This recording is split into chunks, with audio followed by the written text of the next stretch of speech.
hirup tong kitu moal maju hirup kitu teh coy nya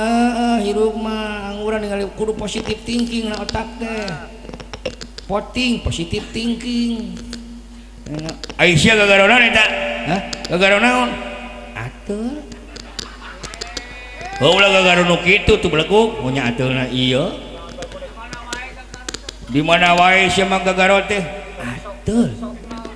aya atuh teh kenikmatan penyakit sing kayo ditu dikukut sia teh mah tuh eta gagaro teh cing ya tuh sopan sia teh mun nya gagaro sopan leungeun aing mah bager ateul ieu nu digarona ge sugan ateul ieu di digaro teh tarang mitohan tuh eta we pas leungeun aing mah moal eureun sia teh ku sia atuh garawan so oh kayaknya teu sudi teuing gaji heuh mentak eta tuh sia mah bieu aing kanu nyanyi geurehan teh ayeuna kanu ateul poyokan keurehan pisan ka batur teh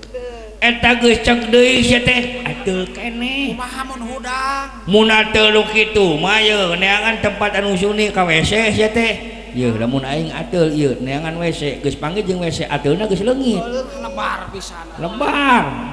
keur mah aing budug ongko hanya tuh da timpahan mau jelema budug teh apa nih garawan teh nikmat mentak penyakit budug nu imah moal bakal dicageurkeun ku aing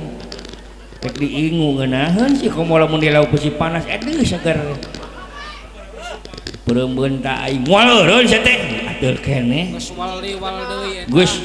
coli kadinya sia teh kumaha mun boleksek nu atuh aing nu boleksek aing beurina ge lamun teu eureun sia eta gagarona aya bahan gelut aing jeung sia rek gelut hayu jadi rame kayaknya sieun aing ku sia tong disebutkeun aing budak Karangsari aya leh gelut ku sia aing sok urusan kitu mah nah harga diri coy wah sia eta gagara moal eureun rek gelut jadi sok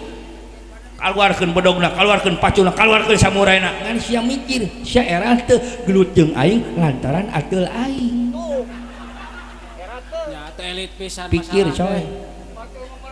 betul merebutkeun warisan merebutkeun duit miliar ieu merebutkeun ateul cemen pisan masalah teh cemen pisan sia mah heueuh ayeuna mah aing sadar nya atuh